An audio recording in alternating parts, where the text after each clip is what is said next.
Una, nandito ako ngayong umaga, gaya ng sinabi kong gagawin ng Lunes, kasama sina Attorney Britannico at yung kanilang firm para maghain ng reklamo sa National Bureau of Investigation.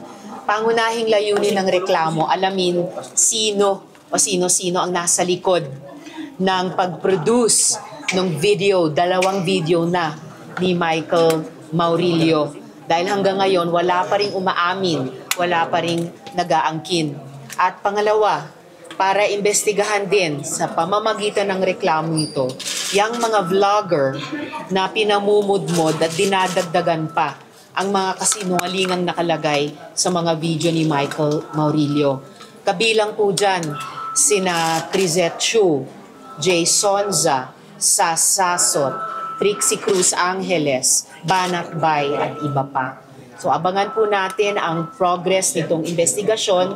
Unang hakbang pa lang ito, aalamin po namin at sa payon ng aking mga abogado kung sino pa ang dapat kasuhan at ano-ano pa ang dapat ikaso sa kanila.